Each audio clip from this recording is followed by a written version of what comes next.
And let's see here. Okay. So the very first screen you can see is it's going to be how to prevent the top 5 food safety audit nonconformities.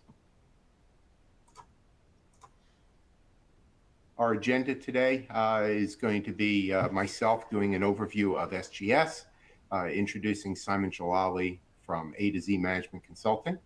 We're going to be talking about the top 5 nonconformities from an audit, and Simon will give us a detailed review of these and how to avoid them. And we'll finish up with some Q&A on the end. So if everybody's okay with that. What happened to the screen? And here we go. So first, my name is Scott Grossman with SGS. I've been why did it go? Here it is. We have been in the food safety business for many years. Simon is the president of A to Z Management Consulting. He's very, very well versed on whether it be food, quality, system integration, data security, medical. Simon knows all of these things that are out there and necessary for y'all's audit. A brief overview of SGS. We are the #1 world leader in certification and auditing company. We have over 97,000 employees currently with 2,650 offices. It looks like the newest update is. We're worldwide. We're in basically every country out there and available to support you and your clients. Overview of some of us, we handle everything basically from primary production through logistics, processing, health and food services. So we're available to meet your requirements on all schemes. The SGS is a different company than some of the other ones. We offer quality of service with a global outreach and network to be able to handle, like I said, you and your supply chain anywhere in the world that you may have product coming or going to, with industry expertise in all facets that are out there for you. I'm going to make it simple and pass this over to Simon because I know we've got a big show today and he's going to be hitting us up with the top 5 areas of nonconformance. So Simon, I'm going to pass it over to you. Thank you, Scott. Good afternoon, everyone.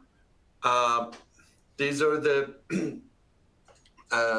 top 5 areas of nonconformances that we see across different types of food safety management system certifications, including, and we're referring to the GFSI recognized standards, SQF, BRC, FSSC, IFS. For the purpose of this presentation, we will be focusing on SQF and BRC, but the data that we're reviewing here will apply to all of those standards. And the source of this data is mainly based on our experience of working with hundreds of organizations going through this process. The first one that we always see is related to crisis management plan. Second one related to the supplier approval program, internal audits, items related to the building, and also related to utensils and equipment. What the format of this presentation, what we will do for each of those 5 areas, we have a quick overview of the requirements, and then we will discuss very briefly what the main cause or causes of that nonconformity is, and then we will discuss the solutions and our suggestions how to avoid them. Here, what you see on the SQF and BRC, basically what nonconformity or nonconformance is. You have different types of nonconformities. You have minor nonconformity, major nonconformity, or a critical nonconformity. On the minor nonconformity is basically when you don't meet the requirements, there is an unsatisfactory condition, but not likely to cause a system element breakdown. On the major nonconformity, it's a basically deficiency that could cause a system breakdown. On the critical side, it's when the non-conformity is related to your CCP or prerequisite program that could cause a risk to your customer or to the safety of the product, and basically to a risk to the public health. And something else also to note on the critical non-conformity, that the corrective action, the timeline for corrective action needs to be agreed with the certification body, that how much timeline you have to address that. And it only applies to the stage 2. It doesn't apply to the desk audit. The first one, crisis management planning. Here we have a broad audience. Depending on your experience, for the interest of the time, I don't go to the details of this, but in a nutshell, the intent of this clause is to have a documented plan in place that describes the potential threats and risks to the organization related to the food safety, what the plan is to address those, and what are roles and responsibilities within the organization and food safety team to address the risks. And what we typically see when it comes to this area of the standard, there are two parts. One, some organizations don't even have a documented plan in place. The second part of it is that their plan is outdated and it's missing key information. We will go to the details of that what I mean by this. When there is no plan in place at all, it's because many companies misinterpret this requirement, that what the intent of this requirement is. And many organizations confuse this one with product recall and withdrawal. That's one thing that we have experienced. And really, the intent here is to demonstrate that you have a plan for different disaster scenarios. And when that intent is not clearly understood, so of course your plan is not going to be suitable accordingly. The solution to resolve that is, you don't have to really make it more complicated than it needs to be. You have the list of potential dangers or risks. There are some that commonly thought of, and people and organizations include that in their plan, is like natural disaster, like tornado or fire. And there are some others that are not as common, and organizations tend to forget those, is like phone or utility interruptions, or water or electricity, labor shortage, warfare and civil unrest, site-specific issues like flooding if you're near water, or if you're near a rail track, and etc. So what you would want to do, again, identify the risk and come up with a short description that what you would do in case that happens. I have an example here related to the fire. This is a very short description. You say how you do that. There are also some organizations here in the States, most of the companies, because they have to be in compliance with the OSHA requirements as well. So they have a fire prevention plan in place. So what you could do, instead of writing a short description here in your crisis management plan, you could refer to your fire prevention plan, and that way you always need to maintain one document, and don't worry about keep changing the wording of this plan. So in regard to the missing or outdated key information, that really the main cause or the reason is people that work in an organization, they come in, they leave, or maybe their information changes, someone changes phone number, or etc. And really, you would want to make sure that all the team members in your crisis team, those are listed by their name and position, verify their contact information, and on an ongoing basis have a routine that you go back to your plan and make sure the people, the point of contacts that you have listed, they're still working in the company, and if not, you will update the plan. The second area that we see non-conformities happen frequently is related to the supplier approval program. Here we're referring to your raw material suppliers, and you need to think of, again, requirements in a nutshell. You need to think of three different areas or phases of that is evaluation of suppliers, selection, and monitoring, ongoing monitoring or reevaluation of the suppliers. When you develop your program, keep all those three phases in mind. We see a lot that companies develop the program and they miss that ongoing monitoring part of it. But again, this is the BRC specific requirements when it comes to the supplier approval program.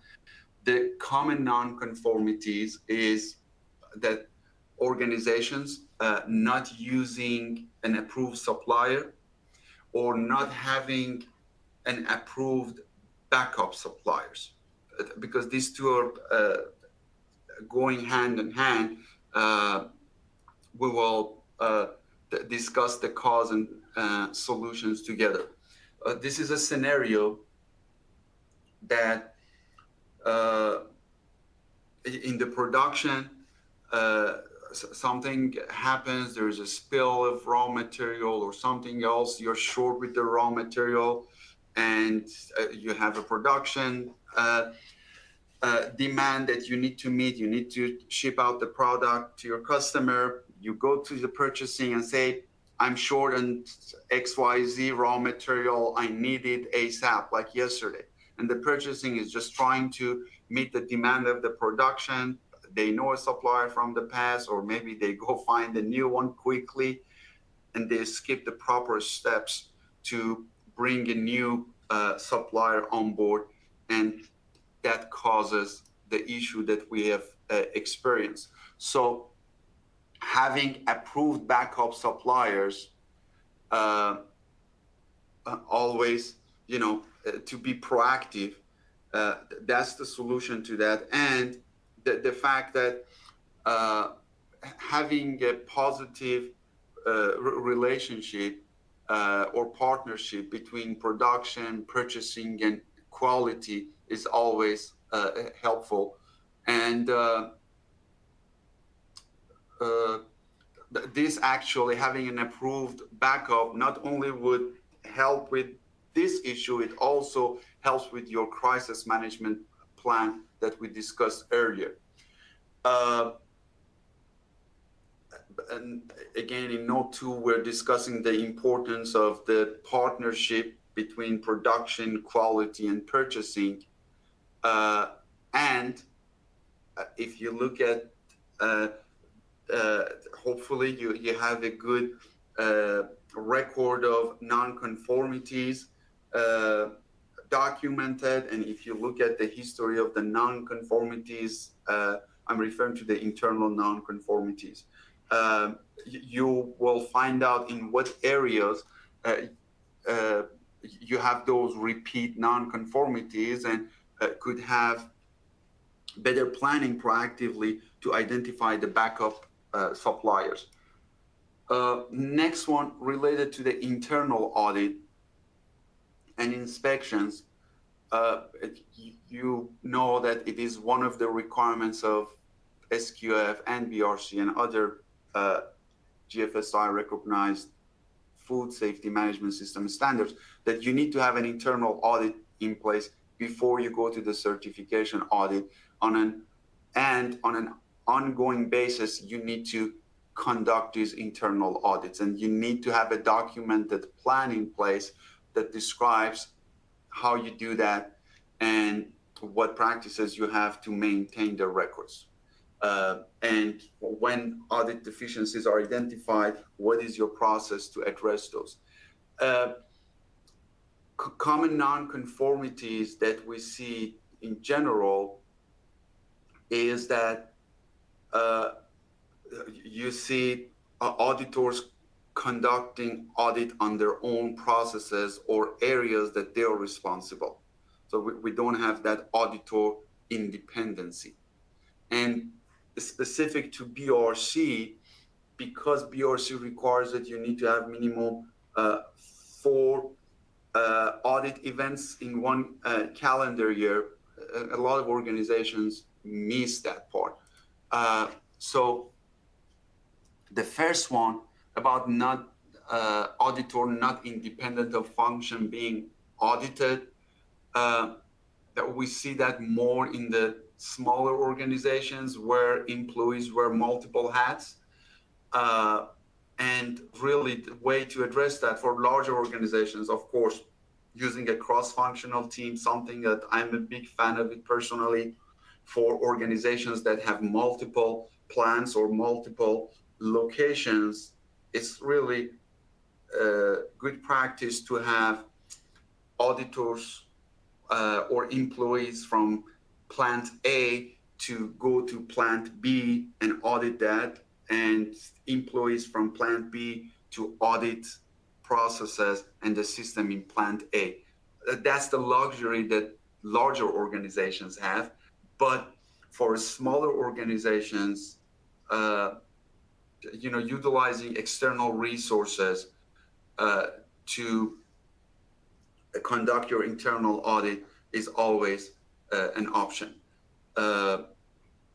Because we know what the problem is. You have a company of 10, 15, or 50 employees. Companies come in, quality managers or different employees. You train them.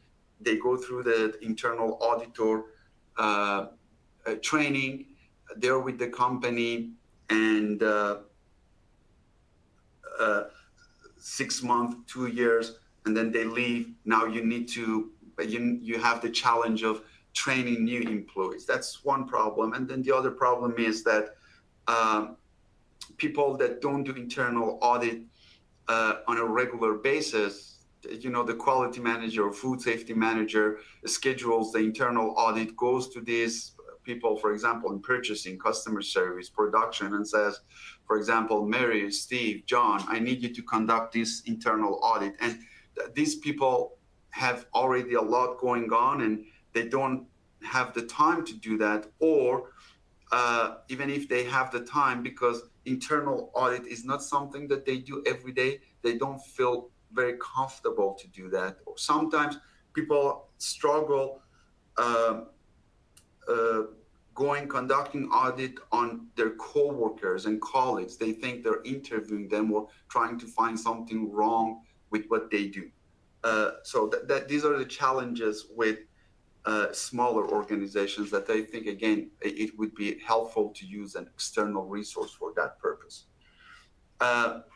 The second common cause of deficiencies in the internal audit comes from BRC specific requirement that says at a minimum, the program shall include at least 4 different audit dates spread throughout the year. And the solution to this is really conduct the risk assessment on each requirement or clause and develop a calendar that lists all different areas, and based on the risk analysis, you can say area or activity A, we schedule it. Here is an example. So for the high risk, you have a quarterly schedule. For medium risk, you audit those areas every 6 months. And for the low risk, you audit those areas or functions on an annual basis. You can imagine that here there are multiple line items basically that you list those areas or functions. On the fourth one that is related to the building and material, all about maintaining the building cleanliness and appropriateness for the food safety. I'm sure you're all familiar with that. One of the common problems that we see it's doors being damaged or not fully closing, and you see that a lot. The picture that you see here, it shows a door to a cooler, but that's one area. But probably one other area that you see a lot in the warehouse, where you have receiving and shipping, and you have those shipping docks, and you see always there is a gap between the door and the floor, and auditors, for some reason, they love to go look at those areas and see if there is a light coming in, and as soon as they see that, they call it as deficiency. So that's one area, again, that we see a lot, especially with the exterior doors. And what we would suggest as solution to address that, include these doors, especially exterior doors, as part of the internal inspections. You could include those in your routine maintenance schedule. And if you see repeated damage to the doors, really sit down and think about why this is happening. Is it because of the high traffic? Is it because of the material that is used? Does it require any particular training or awareness, or damage with the transportation equipment, etc.? That's something that needs to be thought of and really address the root cause. The fifth one that we see is related to equipment and utensil. That the requirement is that those need to be food grade on, again, all the food safety standards, including SQF and BRC. The non-conformities that we see a lot, food in contact with surfaces not suitable for food contact. And the second one, equipment and utensils in a condition that possess a threat to food safety. So what is the common cause for food in contact with surfaces not suitable for food contact? That they're using wrong material. Very simple. They use wood or bells that are not suitable. We really need to evaluate the material that is purchased in the first place. And in so many areas, you could easily identify what materials are certified as suitable for food contact. You could easily do that. And conducting a risk assessment and identifying in what areas you definitely have to have a food grade material, or in what areas that based on risk analysis, the result is like here we don't see any risk, so you have a justification for it. Then you don't have to spend extra money to do that, to purchase a food grade material. And the second part of the non-conformity, utensils are in a condition that possess risk to food safety. So the solution is really training employees to take action when they see those situations. Don't be passive about it, and take initiative to bring those to the attention of the supervisors and people with the right authority. The second part is that before that, really train employees that what conditions are considered to be unsuitable.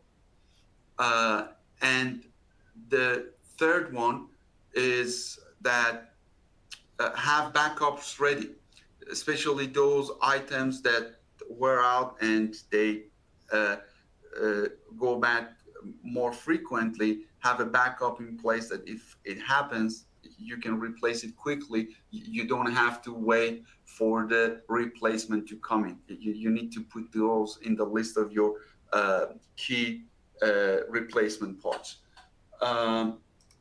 And I have a couple of bonus also common non-conformities. One of them is related to foreign matter contamination, and more specifically about metal detector not rejecting product. The solution really is that the metal detector has to have a way to fully reject the suspect product, either by pushing it off, dropping it, or line stopping. And this rejection function has to must be verified, correct? So I know there is more into that, but we see that a lot with metal detectors, and having these in mind could help you. And the last one about pest control. And the problem that we see a lot happens with that is we see that the license of the contractors expire. So that is one thing that you always want to make sure you go over your pest control program documentation and look at their license. If your provider has changed the technician that is servicing your company, if they have provided the new license for the new technician, or even the existing technicians, their license need to be renewed on an annual basis. So when they get the new license, make sure they will provide you a copy, and they put it in your pest control program binder. That's the end of the slides that I have. I see that a number of questions are here. Scott, I will turn it back to you, sir. Thank you, Simon. Very in-depth, very interesting information you were able to share with us today. So thank you very much. Your knowledge is very, very well. Like you said, we did get a bunch of questions that came in. You can all see just some information up on the screen is about our academy. We'll leave that up there while we're going through the Q&A, so you can kind of see some of the neat things that we offer for our training. There's also those QR codes, so feel free to snap that on your cell phone and be able to go directly to the website and see some of the offerings that we have. So Simon, let's go ahead and hit a couple of these questions that came out. There's some really good ones here today. One of them, what is the process or the steps for a GFSI protocol? Can you answer that in just a short, I know short is hard for that, but go for it. If I understand the question correctly, so GFS, I think you can interpret this question two different way is how a standard like BRC becomes GFSI recognized, or how you become certified for it as an organization for a GFSI recognized standard. What is your interpretation of that question, Scott? The second, right? My interpretation is the second, yeah. What does the client or the prospect of company need to do to go through that process, not from the organization? You know, from okay. The That's what I thought. Really, the first step for any organization is conducting a gap analysis. Conducting a gap analysis, meaning comparing your current practices and procedures with the standard requirements. You would want to know, or maybe prior to that, finding out in what industries, or in what target market, what is your target market, or what your customers really ask. We know that all of these GFSI recognized standards, pretty much the requirements are the same. Over 95%, really the structure of it is different. But what happens, some customers say, we want you as the supplier to be SQF certified, or FSSC certified, or BRC certified. If that's what your customer asks, that's what you need to go. But if you don't have a specific standard required by your customer or your target market, it doesn't matter which one. Let's say you picked SQF as your desired standard. From there, the next step would be conducting a gap analysis to identify the conformities, the level of conformities that you currently have, identifying opportunities for improvement, the gap that you have, and develop a sort of action plan or roadmap that how you want to address those. And then you go to the development and implementation of those required policies and procedures.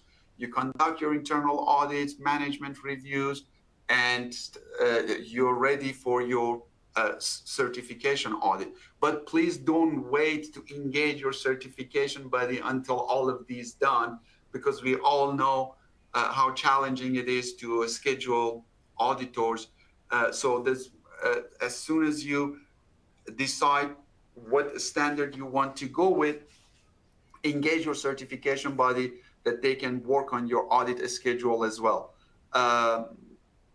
Or maybe the better timing would be once you conduct the gap analysis, you have an idea of what your workload is, what your timeline is for stage 1 and stage 2. I hope I was able to answer that question. I think you did. Yeah, and just a little pitch, just throw it out there. Yes, you got to get your certification body and your consultant, if you plan on using one, engaged as soon as possible in the process. Typically, an audit cannot be scheduled inside of 90 to 120 days, and that's pretty much because auditors are busy. These auditors book themselves out that far, and consultants as well. People like Simon have been doing this for a long time. You've got so many clients that you're entertaining as far as their business for many, many years, and everybody bring new stuff over. It takes a long time to put these processes in place. So it's very important. And the CB and the consultant will work hand in hand. So the timing when they both meet at the end will meet the requirements of everybody. So good one there, Simon. Lots of them here. Let's see here. Here's one. Where in the FSMA rules is the requirement for crisis management? Do you know anything about the FSMA rules that you can address that on a short time, Simon, or should we put that off for a later time? That's a good one. FSMA rule, I'm trying to understand the question. Is it like a specific requirement that FSMA, or Yeah, they're asking about crisis management. Yeah, that may be something that should be taken on for a longer period. Yeah, what I'm not clear is what they mean by where. So it is a requirement by FSMA as well. If you're looking for a specific clause number, or yeah, I don't have that off top of my head. If that's what you mean by your question, I'm sorry. That's okay. The person that asked that, you know who you are. Feel free to please reach out, and we'll be able to answer that offline for you. Here's one. What are some of the best practice tools for internal audits? These can be very time consuming when they are done properly. Your thoughts? That's a very good question. Again, like what we were covering during the presentation, for larger organizations, I really like the idea of using employees of one facility to go audit other facility and vice versa. Something else that I like, if you're using your own internal resources, developing audit checklists custom for your organization is always helpful, because we need to keep this in mind that, again, if you're using, for example, a person from purchasing or customer service or sales or production, and you're asking them to conduct an internal audit, yes, they have gone through the internal auditor training, and that might took place 2 years ago or 4 years ago or a year ago, but that's not their primary focus in the organization, and it's not something that they do every day. So the easier we make it for them, the more effective and value added your internal audit is going to be. And one of the ways to do that is when you have your internal audit checklist, for each area, come up with the specific questions and also provide guidance for your internal auditors that what you really mean by that. Give them specific examples. Like if they are auditing your, I don't know, facility related to the coolers, in your internal audit checklist, you can specify exactly where they need to go, what questions they need to ask. Don't use the terminologies that are in the standard requirements, because that makes it confusing for the auditor and it makes it confusing for auditee.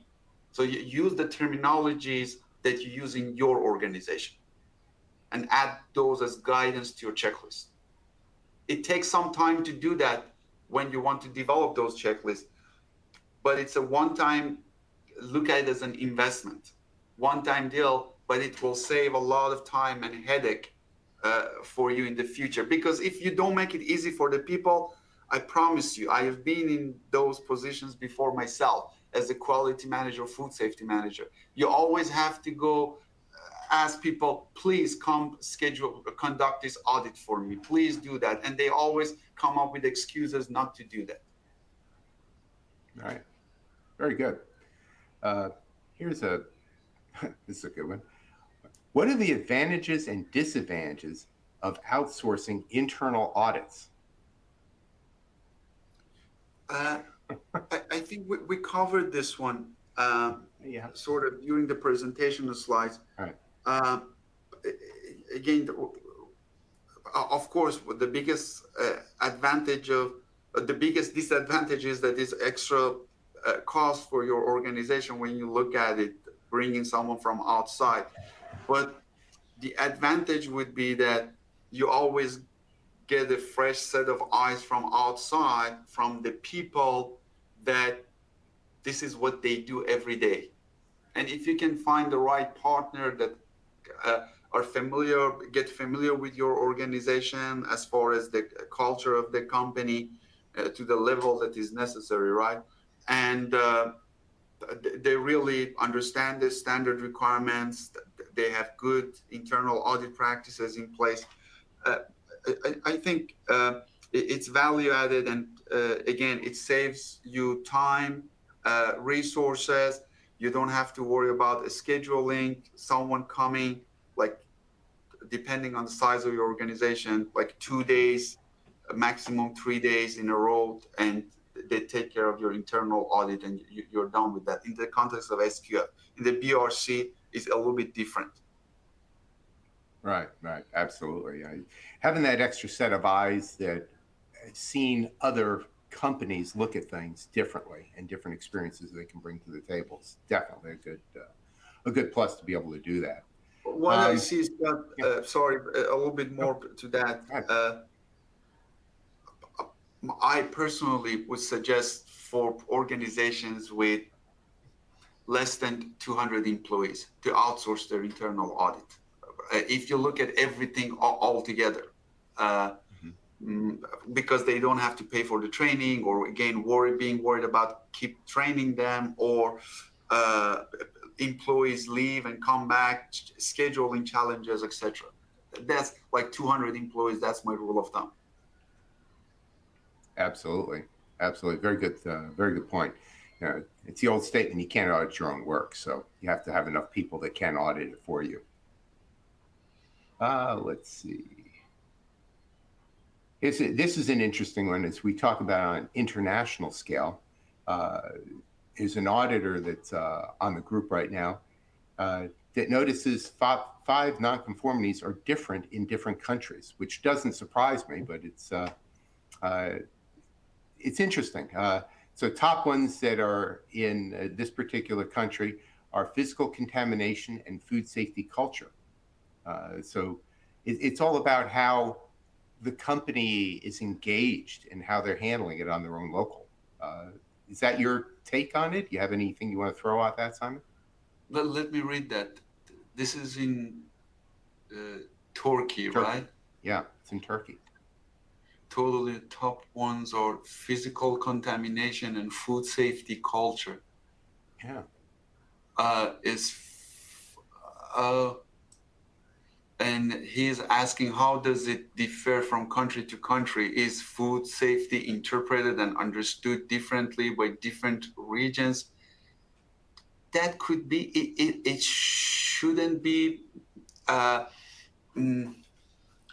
maybe the auditors that are in US, uh, uh, they go through type of training. They should be all the same, but we know that the top training providers in the States, who those organizations are, they use probably same instructors, and each instructor has his or her own areas of a standard that they like it more, or they have a stronger background in it. So based on that, the information that they present during the training could be different. That could be one. And the other part of it to this individual auditor is really the information that we have shared with you. The source of that is based on our experience of working with hundreds of companies, mostly in the US.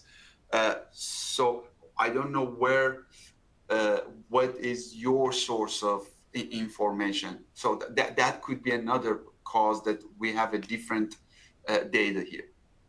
It could be just a culture from the area as well, because you'll have different cultures from Very much, east to west coast in the US as well. So we've seen that before. Here's one that just, this is a good one. Unannounced versus announced audits, the advantages and disadvantages. See, Go for it. This is a very fundamental thing. We need to keep this in mind, that when we design and implement a food safety management system, it's not to just get the certificate and make the auditors happy. These are the way of doing business. Like SQF is the way of doing business for a company, for a food processing company. So when you're designing and developing and implementing policies and procedures to address those requirements, if you have this in mind, I honestly always tell our clients that we work with, 80% of the work is done. What your intention is, that really makes all the difference. If you do it for the right reason, then you don't have to worry about announced or unannounced audit. You have to implement these food safety management systems in a way that it doesn't matter. At any given day, an auditor can walk into your facility and you're ready to be audited. I know it's more difficult doing it than saying it, but at least that's what we have to aim for. And then again, if you do it with that in mind, don't worry about announced or unannounced. And if I want to be more specific answering your question, there is no advantage of having an unannounced audit. It's always stressful. But from the other side, it's a really good thing that how prepared your organization is. If I am the owner of a company, a food processing company, I want my employees to always, my facility, always, every day to be ready for an unannounced audit. Exactly. That's how Practice I want to prepare my system. Practice the lifestyle. I mean, it becomes part of the culture within the company. You got to keep that. I mean, you know, what happens if one of your clients, as a food manufacturer, just happens to walk in the door? They could stop by and do an unannounced visit as well. So you're always got to be ready for these things, you know. And one thing we don't want is a recall. And if you have a recall, somebody's coming in your plant, whether you know it or not, they're coming. Let's see. How do you enhance your food safety culture? Oh, wow. It starts with the ownership. Yeah, top down. Start with the ownership. If the ownership believes that this is the way of doing business, again, 80% of the work is done. If the ownership and the leadership doesn't believe in it, they're just doing it to keep the customer happy, everything else becomes challenging because you can't really hide that. If the ownership and the leadership doesn't believe in it, employees and the production plant, office employees, they're going to sense that, they're going to know that, and the other, and vice versa. So make sure, and the way to do that, honestly, is the best way to do that is to make sure when you're designing your food safety management system, don't make it overcomplicated. And when you have meetings with the leadership team and the management to develop these policies, don't grab a copy of BRC and SQF and use that one as a leverage to enforce this. That's not the right way of doing it. Don't say, we have to do this because it's SQF requirements. We have to do this because it's a good practice. It's a good way of doing business, and also SQF requires it. Right.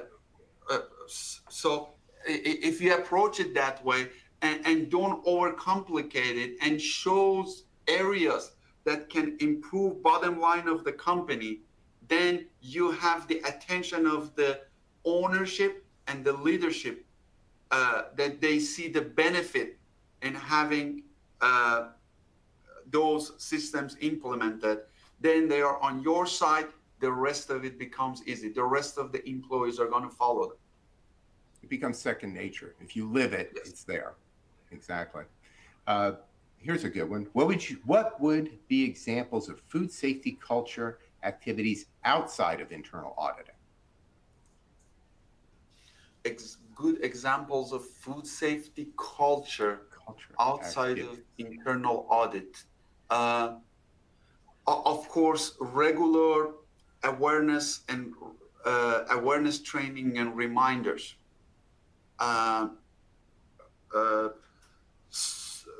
If you, depending on the size of the organization, if you have newsletters that you could add good articles with good content in those publishing. Management review meeting is an excellent tool, again, if it's done right. If you don't do it right, and you have to always go try to find excuses to bring the leadership team to the management review meeting because they don't see value in it, that's a problem. But again, if it's designed correctly, it is aligned with your business operations, and the leadership sees value in it, that's a fantastic way of improving food safety culture. Live it. That's it. Just live it like a breathing, living document and everything else. Exactly.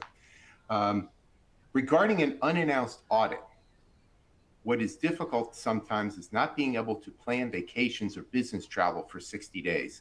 We all know that that's an issue, and there are blackout days and, and everything else that we live with, auditors, travel, sickness, and everything else.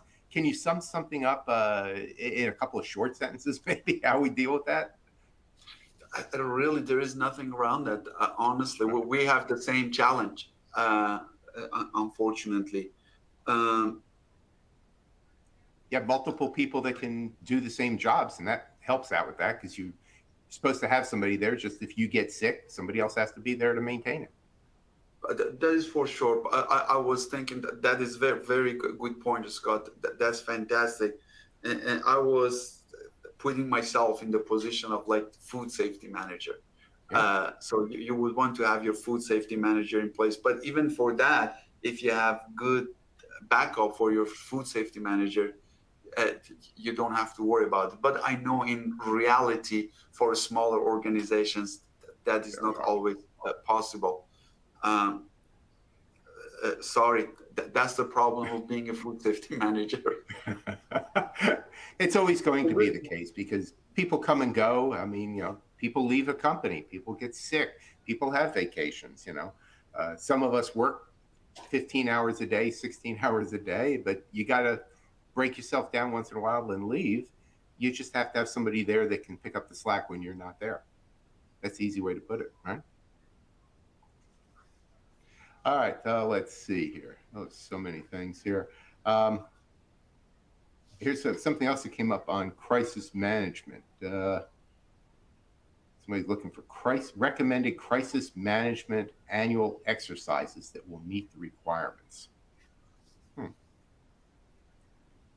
It says, can you provide us with recommended crisis management annual exercises that meet the requirement? Which one is that? That came from Gerardo.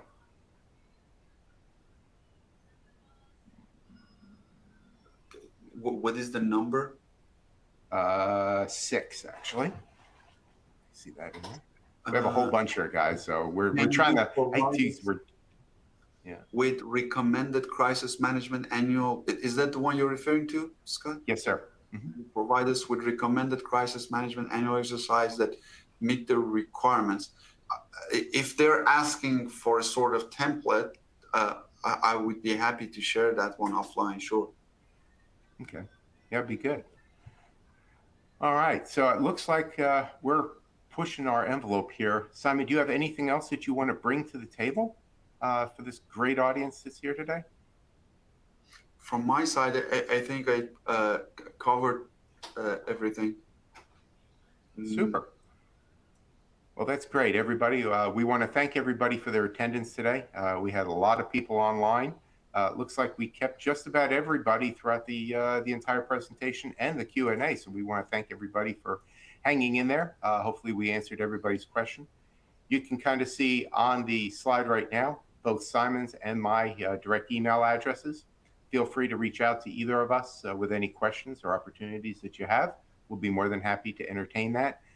You can also reach out to us on LinkedIn or by telephone. You have our numbers. We want to thank everybody for their time today. Hope you all enjoyed the presentation, and we'll look forward to seeing you all in the future. Thank you very much. Thanks, you, everyone. Bye-bye now. Bye-bye.